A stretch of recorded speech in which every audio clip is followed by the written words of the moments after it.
Hello students, आज हम the making of nationalism in Europe में राष्ट्रवाद का निर्माण है किस तरह से हुआ उसके बारे में समझेंगे।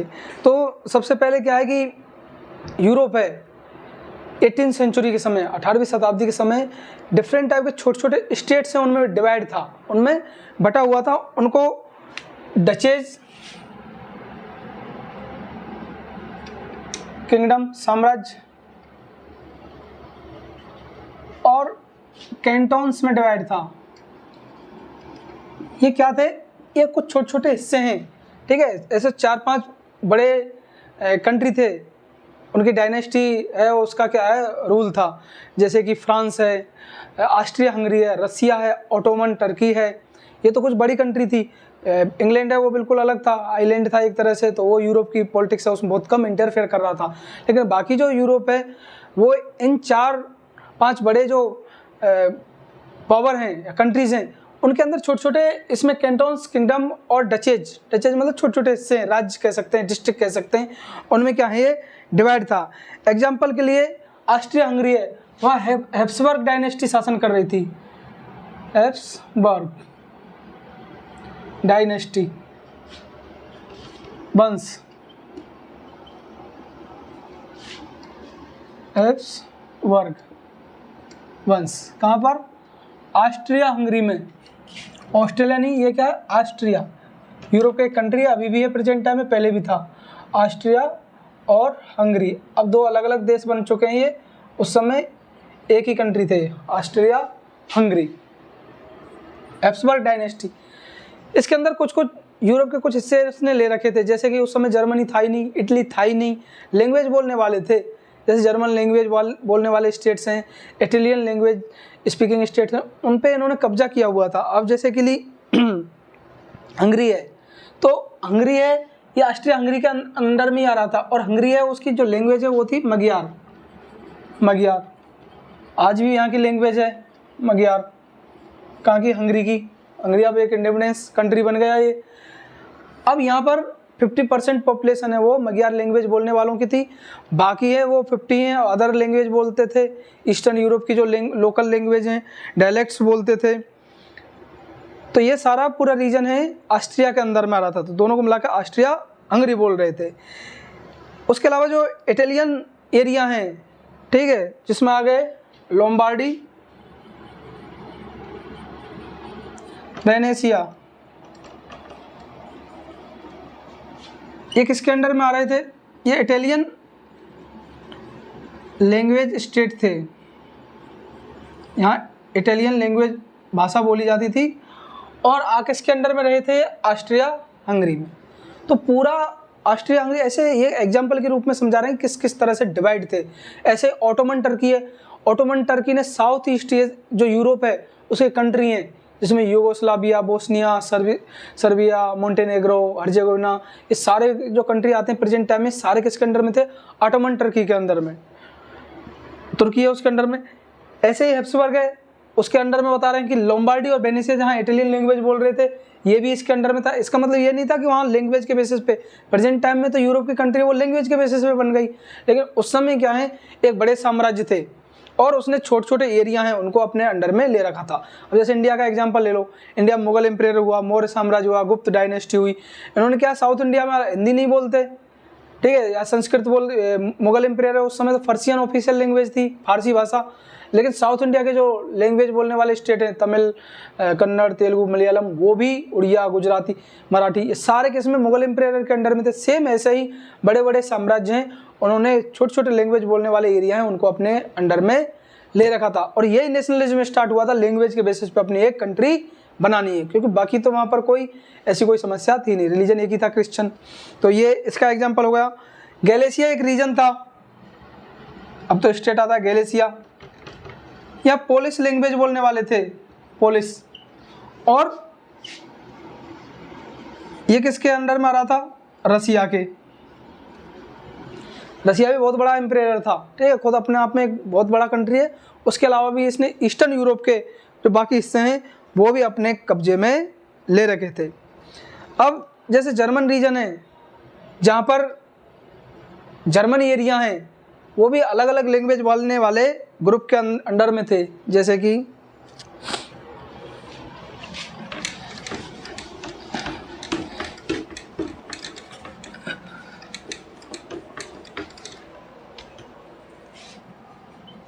German language states.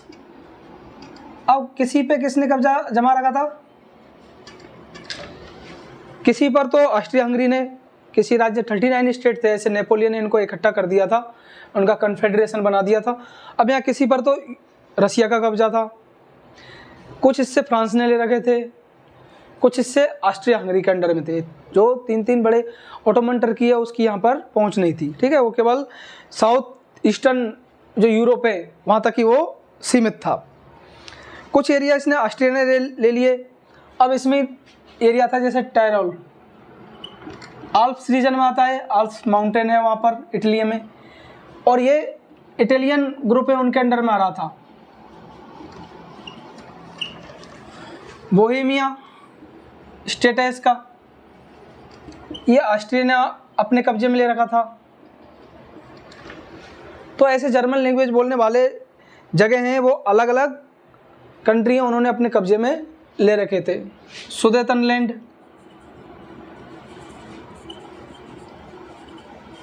ये भी जर्मनी का एरिया था, और ये भी किसके अंडर में था? फ्रांस के अंडर में। तो ये अलग अलग जर्मन लैंग्वेज बोलने वाले स्टेट्स हैं, बड़ी बड़ी कंट्रियों ने अपने कब्जे में ले रखे थे। अब इन्हीं को आज़ाद करा के जर्मनी है वो एक नया देश बना, इटालियन लैंग्वेज बोलने वाले हैं वो इटली कंट्री बना, उसके अलावा पोलैंड है वो रसिया से आज़ाद होकर अपने एक नई कंट्री बनाई पोलैंड ने। तो इस तरह से लैंग्वेज के बेसिस पे नई नई कंट्री बनते रहे। अब हम 18वीं सेंचुरी के समय देखते हैं कि यूरोप के अंदर जो सोसाइटी है वो किस तरह की थी, ठीक, किस तरह का वहाँ का जो सोशल स्ट्रक्चर किस तरह का था। तो नेक्स्ट हेडिंग है aristocracy and new middle class. जो एरिस्टोक्रेसी बोलते हैं कुलीनबर्ग, aristocracy and new middle class, मध्य वर्ग, मिडिल क्लास, और कुलीन नोबल फैमिली, कुलीन मतलब पैसे वाले, कुलीन वर्ग, इनका किस तरह से सोसाइटी थी। तो एरिस्टोक्रेसी के अंदर तो कौन आएंगे? जो बड़े जमींदार थे, ठीक है, लैंडलॉर्ड्स हैं, ये आएंगे, फ्यूडल सिस्टम था, समझाया था। न्यू मिडिल क्लास में आएंगे छोटे बिजनेसमैन हो गए, टीचर, लॉयर, डॉक्टर, जो नई एजुकेशन सिस्टम से निकल के आए थे, ये सारे कौन में आ गए? न्यू मिडिल क्लास के अंदर। अब यहाँ स्ट्रक्चर देख लेते हैं हम कि यहाँ पर वेस्टर्न यूरोप और सेंट्रल एंड ईस्टर्न यूरोप, ये हो गया पश्चिमी यूरोप, और ये हो गया मध्य एवं पूर्वी यूरोप।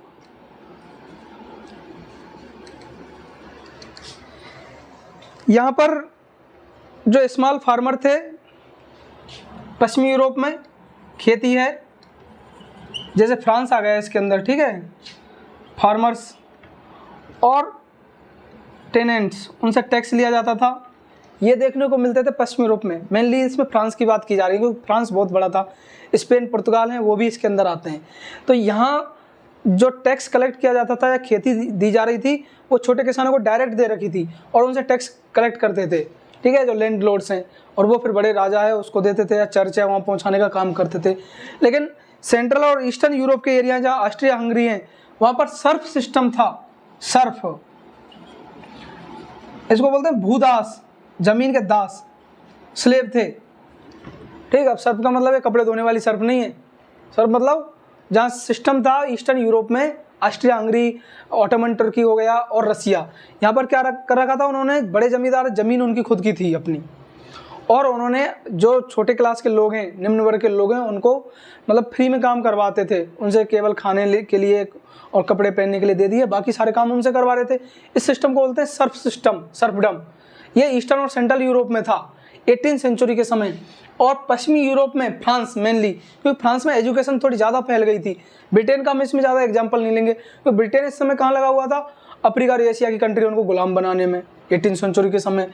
यहाँ स्मॉल फार्मर को ज़मीन दे रखी थी किसान है उनको, और उनसे टीनेंट टैक्स वसूला जाता था, भूमि कर, ठीक है, उनसे भूमि कर, ज़मीन पर कर है वो वसूला जाता था।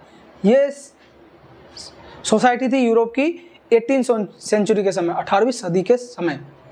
इस समय इंडिया बहुत ज़्यादा क्या है, रिच कंट्री था। मुगल एम्पायर है वो क्या है, डाउनफॉल हो रहा था, लेकिन उसके बावजूद भी इंडिया बहुत ज़्यादा पैसे वाला था, और यूरोप आपस में स्ट्रगल करने की पोजीशन में था। लेकिन टेक्नोलॉजी ने सारी चीज़ें बदल दी, इंडस्ट्रियलाइजेशन, औद्योगिकरण हो गया यहाँ। नेक्स्ट है इंडस्ट्रियलाइजेशन हुआ वेस्टर्न यूरोप में जल्दी हो गया, इंडस्ट्रियलाइजेशन ऐसे बोलते हैं, औद्योगिकरण, औद्योगिकीकरण। इसका मतलब होता है, एक अलग ही चैप्टर है हिस्ट्री में इंडस्ट्रियलाइजेशन के नाम से। इंडस्ट्रियलाइजेशन का मतलब है कि जो काम हाथ से किया जाता था उसकी जगह मशीन से जो काम किया जाता है, इस टेक्निक को या प्रोसेस को बोलते हैं इंडस्ट्रियलाइजेशन। पहले सारे काम हाथ से किए जाते थे, ठीक है, खेती कर रहे हैं या जो जानवर हैं उनसे कर रहे थे। अब उनकी जगह किसी ने इंजन ने ले लिया, मशीन ने ले लिया, और मशीन किससे चल रही थी, फ्यूल से चल रही थी, डीजल, पेट्रोलियम, ठीक। टेक्नोलॉजी अब तो बहुत ज़्यादा आगे बढ़ गई, इलेक्ट्रिक है मशीन, वो भी आने लग गई। तो इंडस्ट्रियलाइजेशन है, एशिया के देशों में नहीं फैला, ये सबसे पहले ब्रिटेन में फैला। ब्रिटेन में 1750 में, 1750 में इंडिया उस समय प्लासी के बाहर होने की तैयारी में था, और यहाँ ब्रिटेन में इंडस्ट्रियलाइजेशन की शुरुआत हो गई। मशीन, खेती के अंदर ट्रैक्टर हैं, ये इनके इन्वेंशन होने लग गए। रेलवे का जो इंजन है वो उसकी बनने की प्रोसेस होने लग गई। जो माइंस हैं वो इंजन के द्वारा निकाले जाने लगा, तो मतलब स्पीड बहुत ज़्यादा हो गई। सबसे पहले तो कॉटन टेक्सटाइल इंडस्ट्री में यूज हुआ, ठीक। जो चरखे से बनते थे कपड़े, उनकी तुलना में हैंडलूम और पावरलूम है वो उनका इन्वेंशन किया। कहाँ पर, इंग्लैंड में। तो 1750 में यहाँ पर इंग्लैंड में सबसे पहले क्या इंडस्ट्रियलाइजेशन हुआ। 18वीं सेंचुरी के आसपास शुरू में, 18वीं सदी के आसपास एडी में ये वेस्टर्न यूरोप में फैल गया। वेस्टर्न यूरोप मतलब स्पेन, पुर्तगाल और फ्रांस, मेनली फ्रांस। देन उसके बाद जो बाकी यूरोप के हिस्से हैं वहाँ पहुँचने में इनको बहुत ज़्यादा टाइम लगा। ईस्टर्न यूरोप में ये पहुँचा लेट 19वीं सेंचुरी, मतलब 1880 और 1900 के आसपास में ये ईस्टर्न यूरोप में फैला। क्या, इंडस्ट्रियलाइजेशन, औद्योगिकरण। इसलिए ईस्टर्न यूरोप के देश हैं, ऑस्ट्रिया हंगरी हो गया या फिर रसिया हो गया, वो बहुत ज़्यादा पिछड़े हुए थे। रसिया तो वहाँ रेवोल्यूशन हुई थी 1917, उसके बाद वहाँ डेवलपमेंट ज़्यादा हुआ। उससे पहले पूरा एग्रीकल्चर पे डिपेंड था रसिया। तो वहाँ टेक्नोलॉजी जिस कंट्री के अंदर लेट पहुँची वो पीछे डेवलप हुआ, जहाँ जल्दी फैल गई वो इंडस्ट्रियलाइजेशन या वो कंट्री है वो जल्दी डेवलपमेंट के कैटेगरी के अंदर आ गया, डेवलप हो गया। तो जर्मनी है, कंट्री नहीं बना था लेकिन जर्मन लैंग्वेज वाले स्टेट हैं, वहाँ पर ये 18वीं सेंचुरी के आसपास जो अर्ली 19वीं सेंचुरी है वहाँ पर क्या पहुँच गया था, इंडस्ट्रियलाइजेशन की शुरुआत हो गई थी।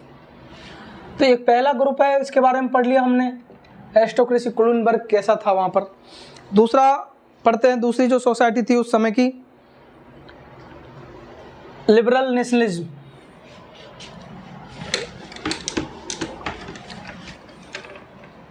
दूसरी कैटेगरी थी लिबरल्स नेशनलिज्म, उदारवादी राष्ट्रवाद, उदारवादी राष्ट्रवादी या राष्ट्रवाद। ये कैसे लोग हैं उनको समझ लेते हैं। कुलीनबर्ग हैं, वो तो पुरानी व्यवस्था बनाए रखना चाहते थे कि चर्च होना चाहिए, मोनार्की होना चाहिए, राजा होना चाहिए, और खेतों में काम करने के लिए हमें दास मिलने चाहिए जिससे कि हमारा काम आसानी से चल पाए, ठीक है। हम कुछ काम नहीं करें, केवल लड़ने का काम करें, इंडिया में ये वर्ग के हिसाब से बना हुआ था, फिर जाति व्यवस्था आ गई इसके अंदर। लेकिन यूरोप में ये सिस्टम इस तरह से ग्रुप क्लासेज में डिवाइड था। लिबरल्स है लैटिन वर्ड लिबर से बना है, लिबर, इसका मतलब होता है फ्री होना, आज़ाद। तो ये आज़ाद है, अपने आप को ये गुलाम नहीं समझते, ये सोचते हैं कि हम आज़ाद हैं। और इन्होंने नेशनलिज्म की बात की, मतलब देश बनाने की। जहाँ जर्मन लैंग्वेज बोलने वाले थे वो जर्मनी देश बनाने की सोचने लगे, जहाँ इटालियन लैंग्वेज बोलने वाले थे इटली बनाने की सोचने लगे, पोलिश लैंग्वेज बोलने वाले पोलैंड बनाने की सोचने लगे। तो ऐसे वहाँ नेशनलिज्म की स्टार्टिंग यूरोप के अंदर होने लग गई। अब नेपोलियन आ गया। नेपोलियन कब से कब तक चला? 1815 तक चला वो। यहाँ बार ऑफ वाटरलू है, उसमें हरा दिया सारे यूरोप के देश हैं उसने मिलके, ठीक है, कि ये अकेला परेशान करेगा, इससे अच्छा सभी इसको मिलके हरा दो। अब इसने नेपोलियन ने क्या किया था? नेपोलियन इसने लिबरल्स हैं उनको सप्रेस किया, मतलब उनको उठने ही नहीं दिया, दमन किया उनका कि तुम्हारी जो डिमांड है वो हम सक्सेस नहीं होने देंगे। लेकिन जैसे नेपोलियन ख़त्म हुआ तो उनके बेचारे वो तो आगे बढ़ते गए, और जो 39 स्टेट थे जर्मन लैंग्वेज बोलने वाले, उनका कन्फेडरेशन था, वहाँ इनकी विचार फैलने लगी और उनका एक कंट्री के रूप में इसको बना लेते हैं, जर्मन संघ, फेडरेशन जो बोलते हैं संघ, ठीक है, जर्मन भाषा बोलने वालों का संघ हो गया।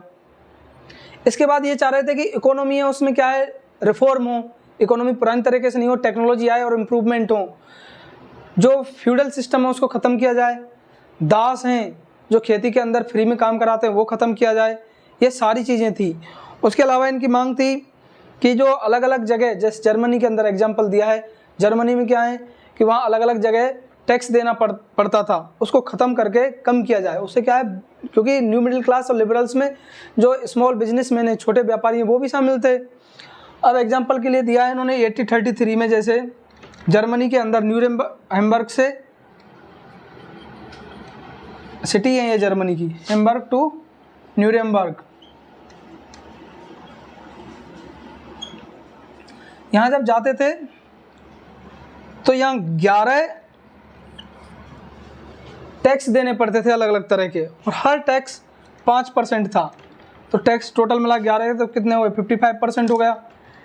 इन्होंने कम करके उनको कितना कर दिया, केवल 2 कर दिया। लिबरल डेमोक्रेटिक मतलब अपना काम कर रहे थे, लेकिन बहुत ही किस तरीके से स्लो स्पीड से कर रहे थे ये काम किया इन्होंने एक। तो दूसरा काम क्या किया इन्होंने, जैसे जर्मनी का एग्जांपल दे रहे हैं, कई देशों में यही सिचुएशन थी कि एक राज्य के अंदर हर डिस्ट्रिक्ट में अलग अलग तरह की यूनिट्स हैं, वो अलग अलग तरह की थी। नेपोलियन ने भी ये काम किया था, standardisation of measures and weight, जो नाप तोल के यंत्र हैं उनका मानकीकरण किया, उनको एक स्टैंडर्ड लेवल पे लाए कि ये ऐसा होना चाहिए, ऐसा नहीं कि अलग अलग इसको करें।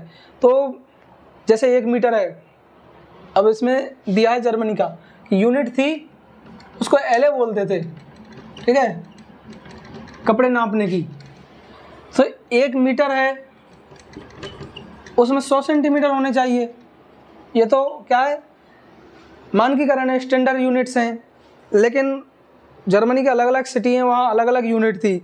जैसे कि फ्रैंकफर्ट है एग्जाम्पल के लिए, ये एग्जाम्पल एग्जाम में आते नहीं हैं इस तरह के, और रटने भी नहीं है, समझने के लिए काफ़ी ही है। सिटी है जैसे कि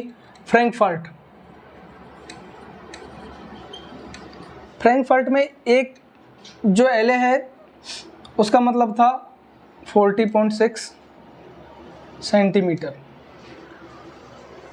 उसके अलावा मेंज सिटी है,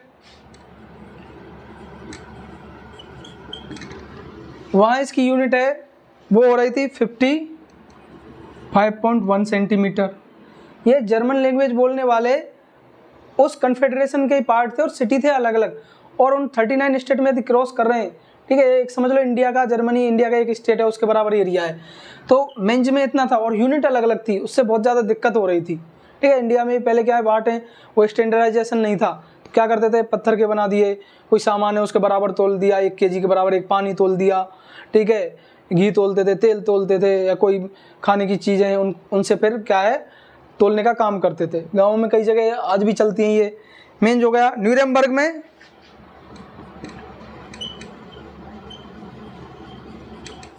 एक एले है, उसका मतलब था 65.6 सेंटीमीटर। और एक सिटी है फ्राइबर्ग, फ्राइबर्ग में भी एक एले वो था 53.5 सेंटीमीटर। इस तरह के क्वेश्चन है एग्जाम में कभी भी नहीं पूछे जाएंगे, ना ही इस तरह के लिखने हैं, समझने के लिए। इसका मतलब एले एक यूनिट थी, इस तरह के क्वेश्चन आ जाते हैं। एले क्या है, एक यूनिट थी मेजरमेंट की। कहाँ पर, जर्मन स्पीकिंग जो कॉन्फेडरेशन है उसके अंदर। और लिबरल्स हैं, उन्होंने इसका स्टैंडर्डाइजेशन किया। उन्होंने कहा एक एले है उसको 1 मीटर के बराबर करो, उसको 100 सेंटीमीटर के बराबर करो। कैसे करेंगे, अलग अलग सिटी है, फ्रैंकफर्ट, मेंज, न्यूरेमबर्ग और फ्राइबर्ग, ये जर्मनी के शहर हैं, अलग अलग थी उनकी जगह एक स्टैंडर्डाइजेशन कर दें। ये काम लिबरल्स ने किया था। इससे क्या है, बिजनेस है उसमें क्या है आसानी होगी, सहूलियत होगी। चलिए नेक्स्ट आ गए।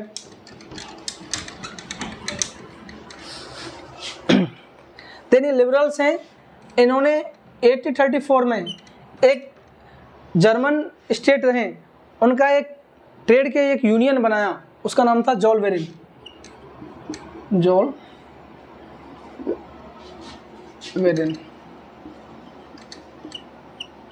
जोलवेराइन। ठीक है,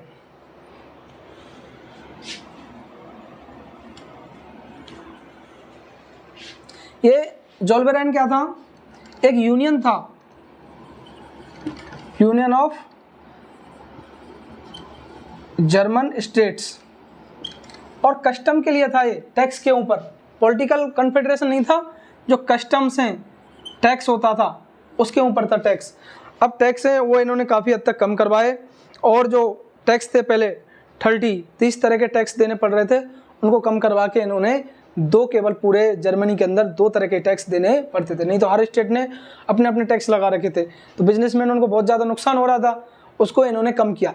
ये लिबरल्स हैं, उनकी अचीवमेंट्स थी 18वीं सेंचुरी के समय, जहाँ मोनार्की चल रही थी, राजा का शासन चल रहा था, वहाँ न्यू मिडिल क्लास के लोग हैं, उन्होंने क्या किया, लिबरल्स लोग हैं, न्यू मिडिल क्लास के लोग, उन्होंने बहुत ज़्यादा रिफॉर्म किए आसानी तरीके से। ऐसा नहीं आंदोलन किया राजा को हटाने के लिए। सबसे पहले इन्होंने इकोनॉमिक और लैंग्वेज के बेसिस पे लोगों को जोड़ने का काम किया।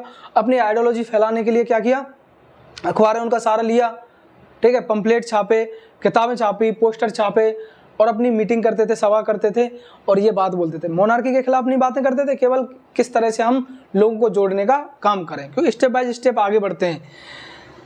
देन उसके अलावा सेकंड जो थर्ड ग्रुप था यूरोप में, कंजर्वेटिव। अब हम किसी देश के बारे में नहीं पढ़ रहे इस समय, पूरे यूरोप में ये सिस्टम था, ब्रिटेन को छोड़ के।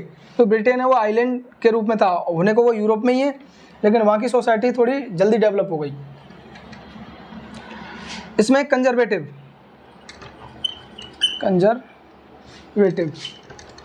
रूढ़िवादी।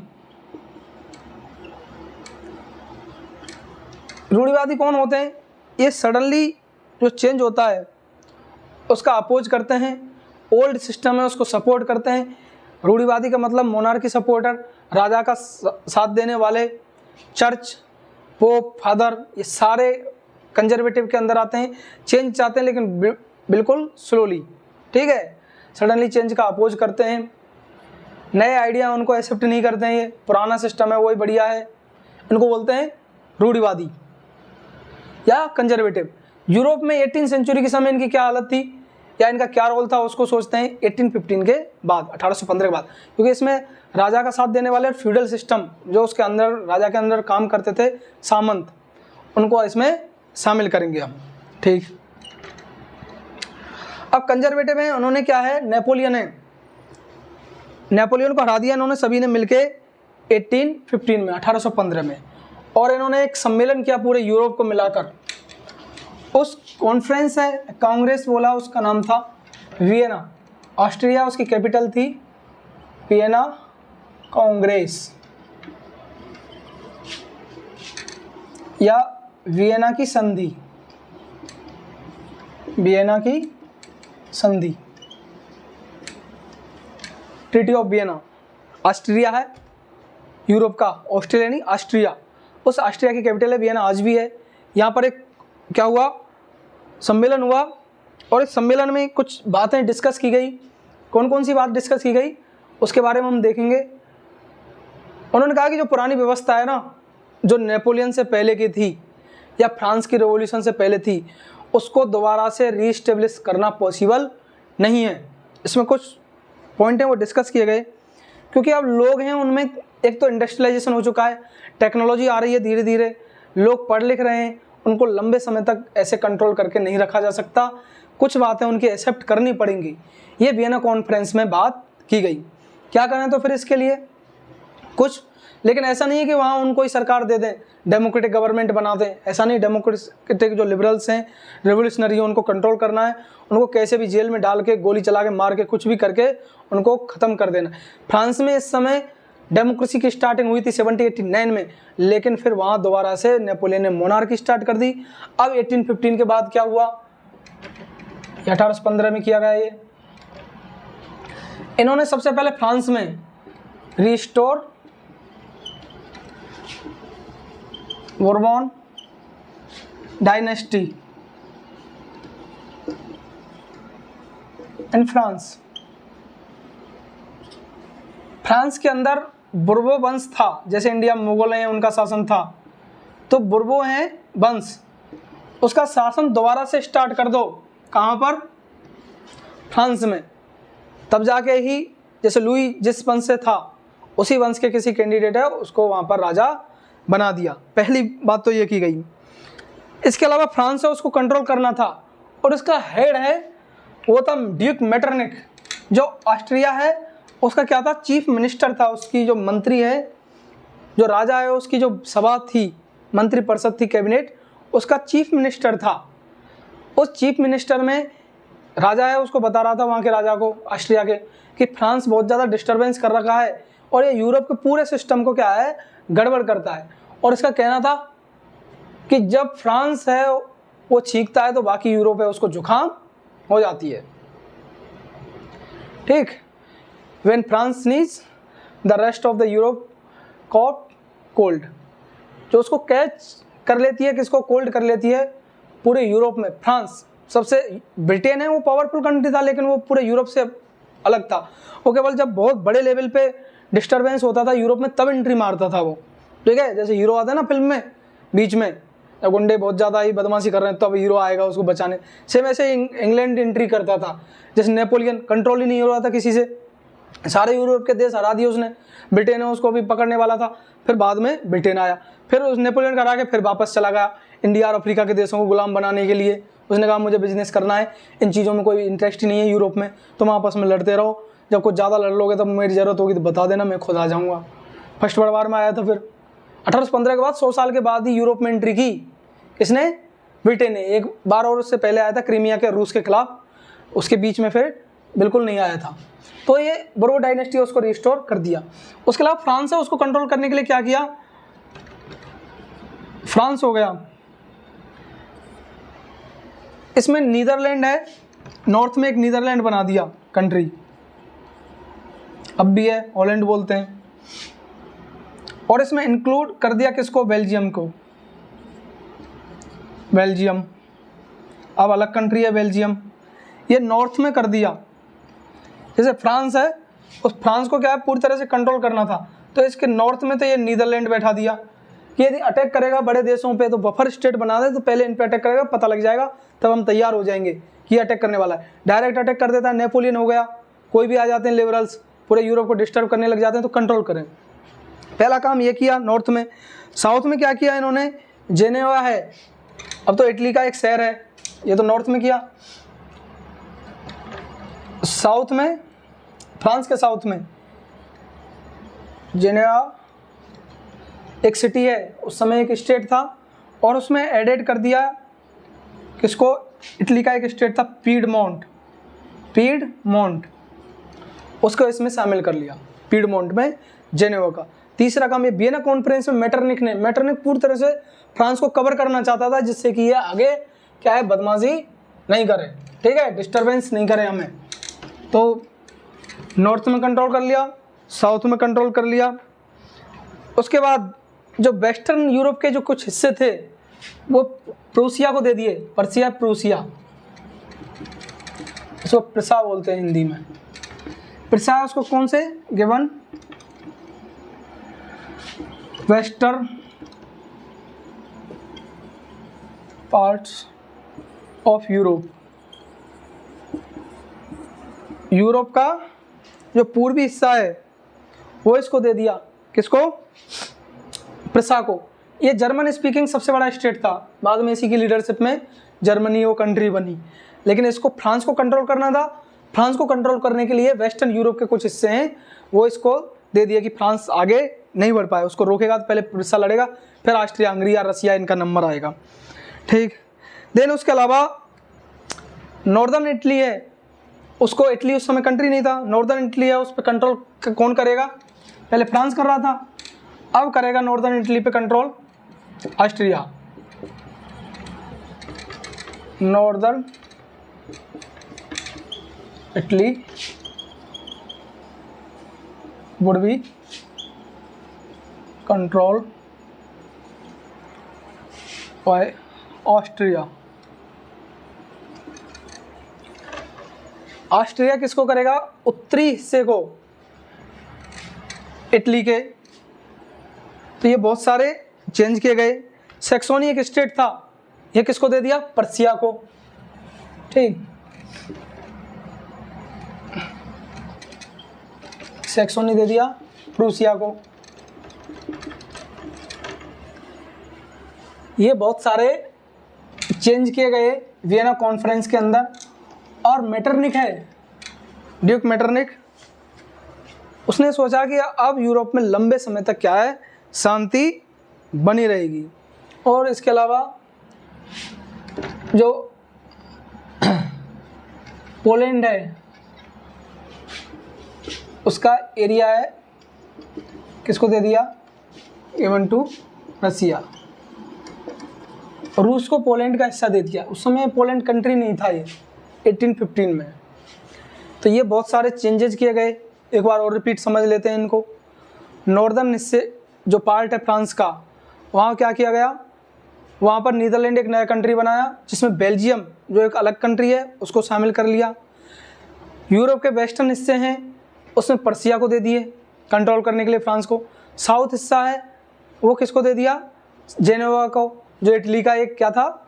स्टेट था इटालियन लैंग्वेज का, उसमें पीडमोंट है उसको शामिल कर लिया। देन नॉर्दर्न इटली के हिस्से हैं उस पर कंट्रोल किसका हो गया? ऑस्ट्रिया का। पोलैंड पे कब्जा किसका हो गया? रसिया का। तो इस तरह से बहुत सारे चेंजेज किए गए।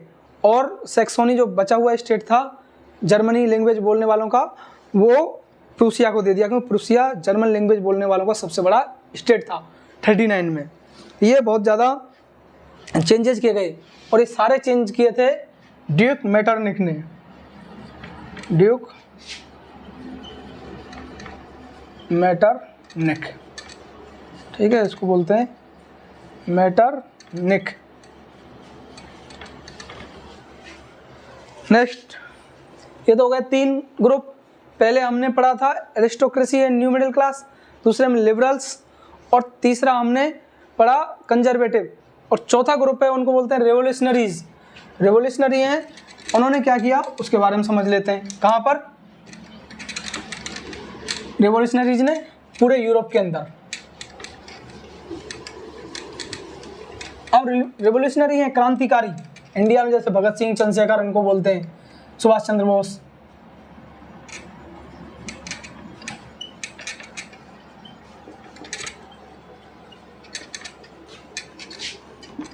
ये हो गए क्रांतिकारी।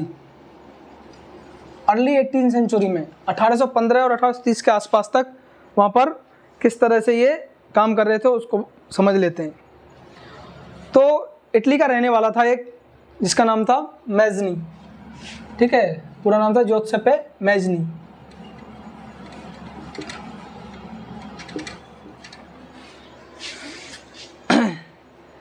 मैजनी है, इसका नाम था जो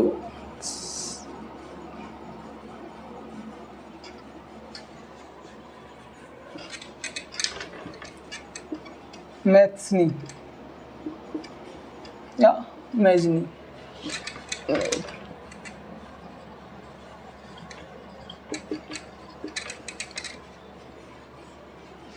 मैजनी इटली के जेनोवा सिटी के रहने वाले थे और रेवोल्यूशनरी आइडियोलॉजी के लोग थे। जैसे इंडिया में भगत सिंह, चंद्रशेखर, सुभाष चंद्र बोस उनके साथ ही थे। ऐसे सारे पार्टी जैसे ऐसे जो हिंसा के द्वारा क्या है किसी कंट्री को बनाना चाहते थे। इनका मानना था कि वायलेंस के द्वारा और क्रांति के द्वारा ही कोई कंट्री है उसका निर्माण हो सकता है, उसमें राजा की कोई सहायता की जरूरत है नहीं, क्योंकि राजा है वो तो अपना खुद का एम्परर है, उसको क्यों ख़त्म करना चाहेगा। बाकी जर्मनी में प्रसा है, उसको राजा को लोग कह रहे थे कि एक पूरा अपना जर्मन लैंग्वेज बोलने वालों का एक कंट्री बना लो, लेकिन प्रसा के राजा है उसमें इतनी ज़्यादा हिम्मत नहीं थी कि वहाँ विद्रोह कर पाए। ऑस्ट्रिया हंगरी इतना बड़ा कंट्री था, फ्रांस है, रसिया है, फिर ब्रिटेन आ जाता था बीच में। ठीक है, ब्रिटेन में क्या है मोनार्की चल रही थी, राजतंत्र चल रहा था उस समय, ऐसे डेमोक्रेसी भी थी लेकिन उसका अलग से पढ़ेंगे। जेनोवा वहाँ का रहने वाला था और एक कार्बोनरी एक ऑर्गेनाइजेशन था उसका मेंबर बन गया। कार्बोनरी सेक्रेट ऑर्गेनाइजेशन था ये, गुप्त संगठन।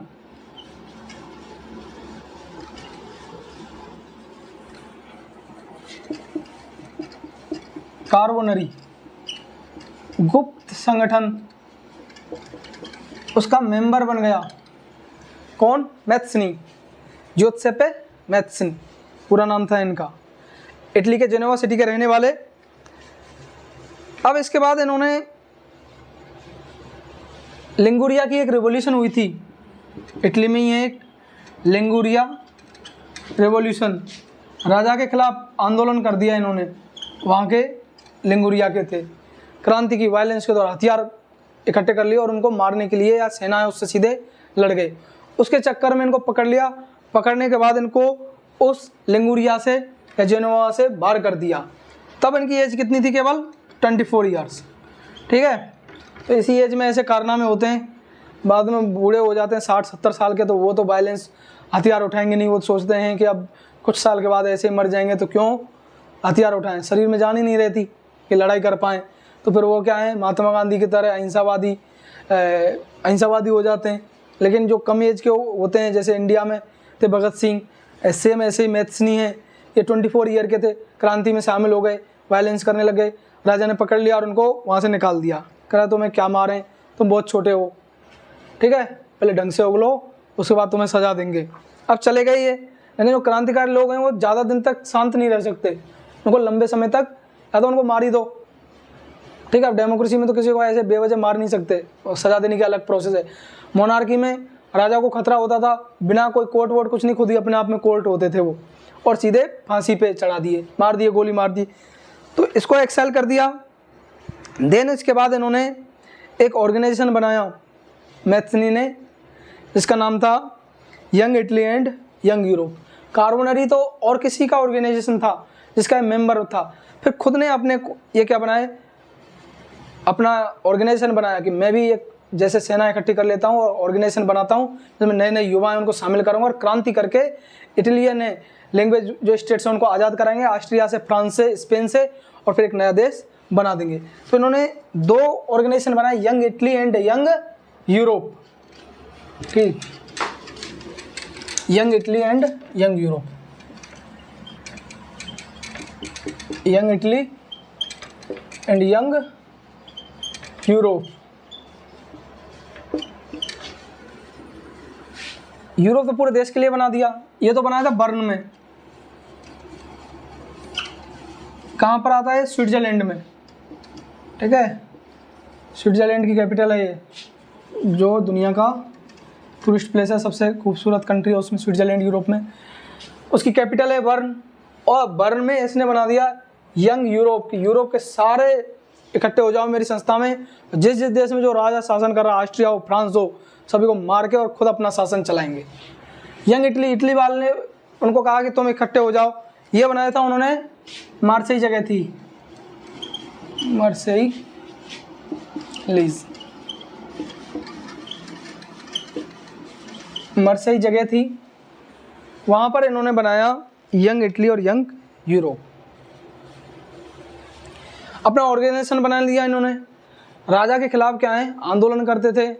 अब मेटरनिक जिन्होंने ऑस्ट्रिया की जो वियना कांग्रेस है उसकी लीडरशिप की थी, हेड थे, उसके जो पॉइंट हैं वो उस मीटिंग में डिस्कस किए गए। उसने जैसे बताया ऐसे लोग उसको मानते गए, फॉलो करते गए। इन्होंने कहा कि ये जो हमारा जो सिस्टम है ना यूरोप का, the most dangerous enemy of our social order, हमारी जो सामाजिक व्यवस्था जो मैंने बनाई है उसका सबसे बड़ा जो दुश्मन है विद्रोही है। जैसे इंडिया में भगत सिंह उनको मानते थे, चंद्रशेखर को अंग्रेज सबसे बड़ा दुश्मन, जैसे मेटरनिक है। मेटरनिक क्या था, कंजर्वेटिव था, मोनार्कियल सपोर्टर, राजा का साथ देने वाला। तो मेटरनिक इसके बारे में बोलते हैं, किसके बारे में, मैथ्सनी के बारे में, कि this is the most dangerous enemy of our social order. जो हमने सामाजिक व्यवस्था बनाई है उसका सबसे बड़ा दुश्मन है वो कौन है, मैथ्सनी। सुनता ही नहीं है हमारी बात। 24 साल का था, एक बार हमने माफ़ कर दिया कि भाई चले जा तू, मार देंगे नहीं तुझे, तब भी नहीं सुधरने का नाम ले रहा। फिर अपने संगठन और बना रहा है, पहले दूसरे के उसमें काम करता था, अब खुद के नए ऑर्गेनाइजेशन बना लिए, यंग इटली और यंग यूरोप। क्या करें फिर इसका, मेटरनिक ने अपनी आर्मी है उसको बुलाया, कहा इसको पकड़ के लाओ, ठीक है, ये सबसे पहले ये हमें ख़त्म करना है क्योंकि this is the most dangerous enemy of our social order.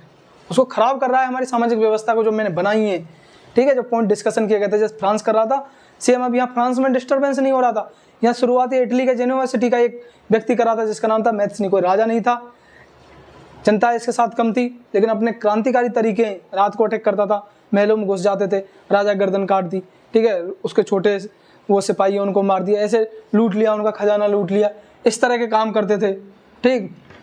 तो इसलिए मेटरनिक ने ये कहा। ये हमारी सामाजिक व्यवस्था थी 18th सेंचुरी और 1830 से पहले की, और शुरुआत की जो 19th सेंचुरी है, ठीक है, 1800 से 1830 के बीच में यूरोप का क्या सिस्टम था उसके बारे में बताया गया है।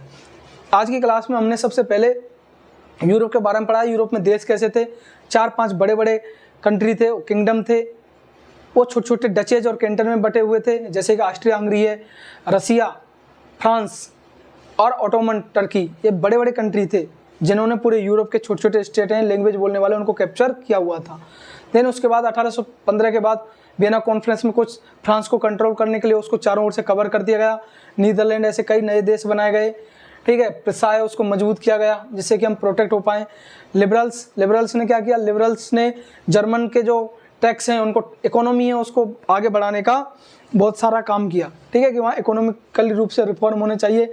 टैक्स हैं, कस्टम है, स्टैंडर्डाइजेशन ऑफ यूनिट्स और मेजर्स किए उन्होंने, मानकीकरण, बांट और नाप की तोले उनको सही किया, टैक्स कम किए। लिबरल्स ने अपनी बातें पहुंचाने के तरीके अपनाए। कंजर्वेटिव में कौन थे, मेटरनिक और राजा के सपोर्टर, उन्होंने वियना कॉन्फ्रेंस के द्वारा पूरा सेटअप किया। कुलीनबर्ग, एरिस्टोक्रेसी, कुलीनबर्ग क्या चाह रहे थे कि जो पुरानी व्यवस्था है वही बनी रहे।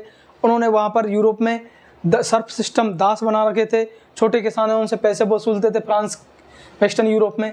देन उसके बाद रेवोल्यूशनरी हैं, उनके मेन लीडर थे उस समय के 1830 से पहले के, जिसमें थे जोसेपे मैज़नी, उसको मैथ्सनी भी बोलते हैं, ठीक है, वो मैथ्सनी है। उन्होंने क्रांति की, एक लिगुरिया की बाहर निकाल दिया, फिर उन्होंने यंग इटली, यंग यूरोप बनाए और डिस्टर्बेंस करने लग गए पूरे यूरोप को धीरे धीरे, और उसकी शुरुआत उन्होंने कर दी कहाँ पर, यूरोप के अंदर।